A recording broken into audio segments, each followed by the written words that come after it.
Hello, my name is Kathy, and today I'll be teaching the Scottish song Loch Lomond from the 52 Scottish Songs for All Harps book by Sylvia Woods.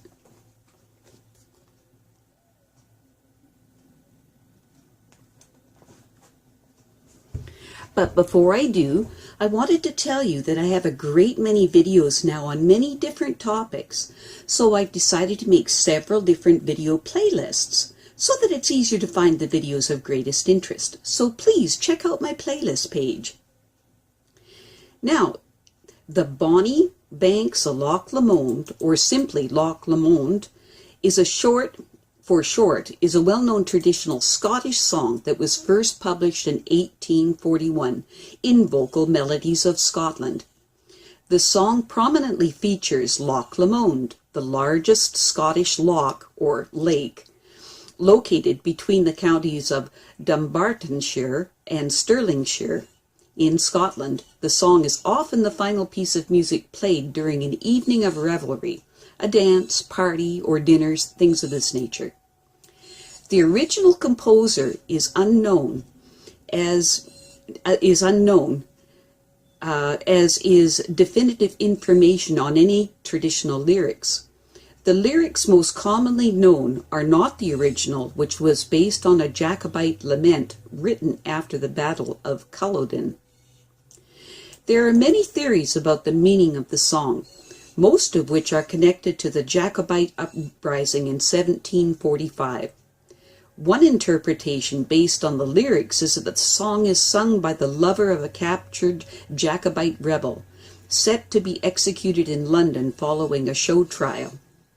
The heads of the executed rebels were then set upon pikes and exhibited in all the towns between London and Edinburgh in a procession along the High Road, the most important road, while the relatives of the rebels walked back along the Low Road, that's the ordinary road, traveled by peasants and commoners. Another interpretation of the Low Road is that it refers to the traditional underground route taken by the fairies, or little people, who were reputed to transport the souls of a dead Scot who died in a foreign land, in this case England, back to his homeland to rest in peace. Another similar interpretation also attributes it to a Jacobite Highlander captured after the 1745 uprising.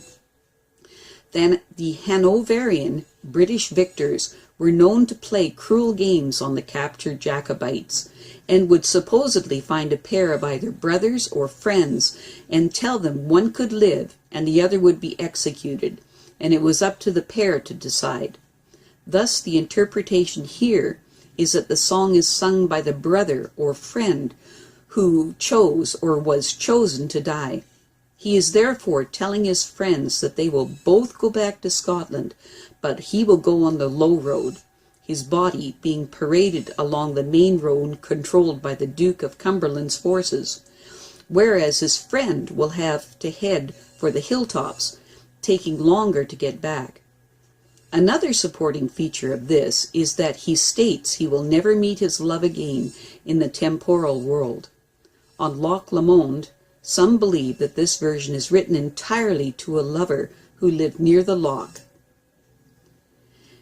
A related interpretation holds that a professional soldier and a volunteer were captured by the English in one of the small wars between the countries in the couple of hundred years prior to 1746. Volunteers would accept parole, a release contingent on the volunteers' refusal to rejoin the fighting, but regulars could not, and so would face execution. The volunteer would take the high road that linked London and Edinburgh, while the soul of the executed regular would return along the Low Road and would get back to Scotland first. I will teach the easy version first, then the advanced version. Then I'll play the easy version with all of the elements discussed, and then the advanced version.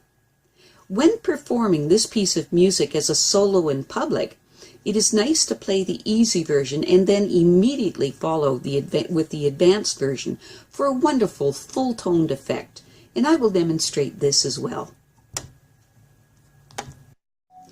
Hello! When learning this piece of music, clap and count out the right hand and the left hand, and then learn it hands separately and then put it hands together.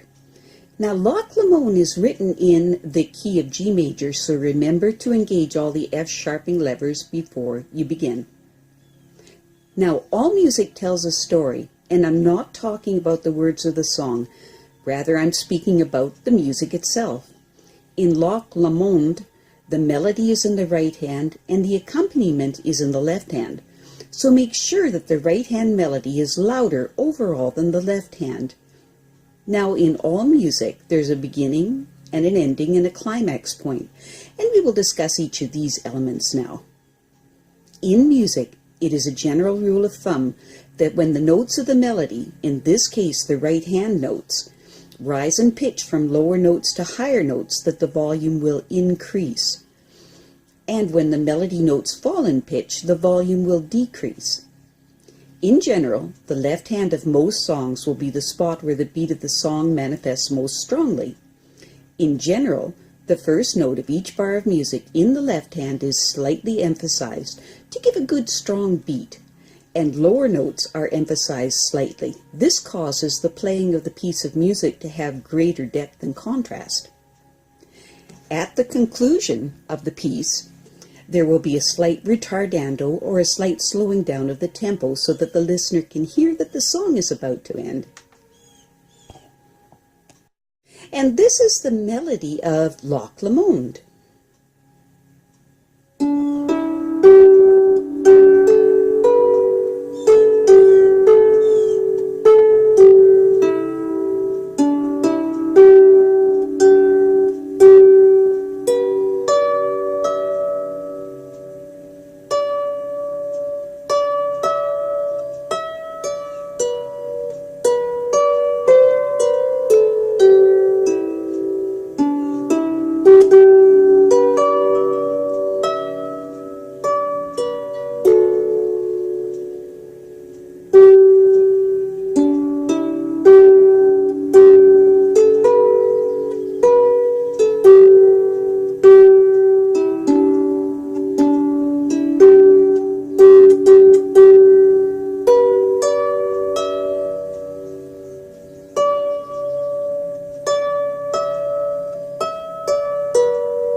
Excellent.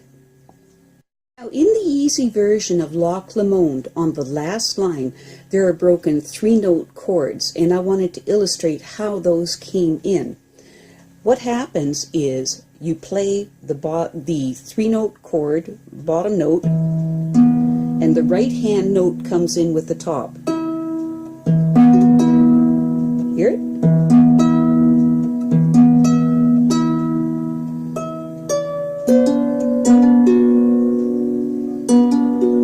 With that second broken three-note chord, it comes in right at the same time. The bottom note,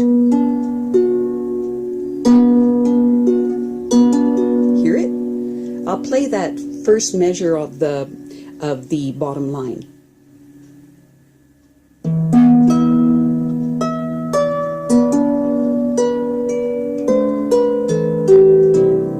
Hear how it goes? Great. And this is the easy version of Loch Lomond.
Now, in the advanced version of Loch Lomond, broken 3-note and 4-note chords have been added to the right and left hand to give a fuller sound to the piece of music. At the conclusion of the piece will be a slight retardando, or a slight slowing down of the tempo, so that the listener can hear that the song is about to end. And I just wanted to demonstrate how those broken 3-note and 4-note chords come in. On the first line of music, you start to have the broken 3-note chords. They start before and at the top. The left hand comes in with the top note. Hear that? Hear it? Same thing. Hear it? At the top. So that's how the broken 3-note chords happen throughout there, and at the location of the broken 4-note chord is on the last line there, and the left hand comes in on the top note. Hear it? See?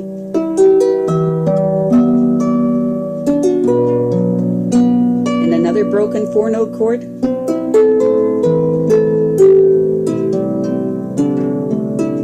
Hear that works? And I'll just finish off the piece so that you can hear the 3- and 4-note chords. Beautiful roll chord all the way up, followed by another one.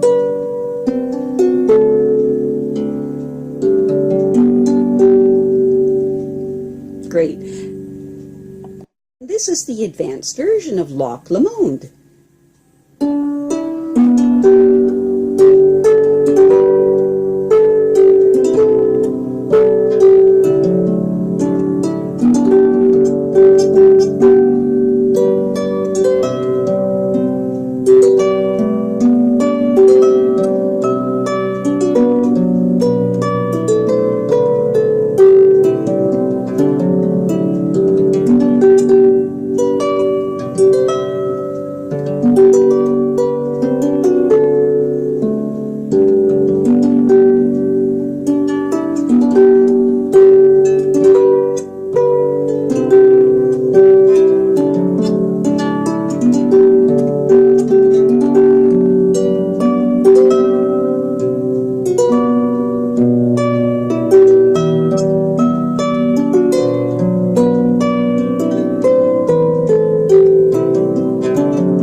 Excellent. And this is the solo performance version of Loch Lomond, starting first with the easy harp arrangement, immediately followed by the advanced harp arrangement.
I have a great many videos now on many different topics, and so I've decided to create several different video playlists so that it's easier to find the videos of greatest interest.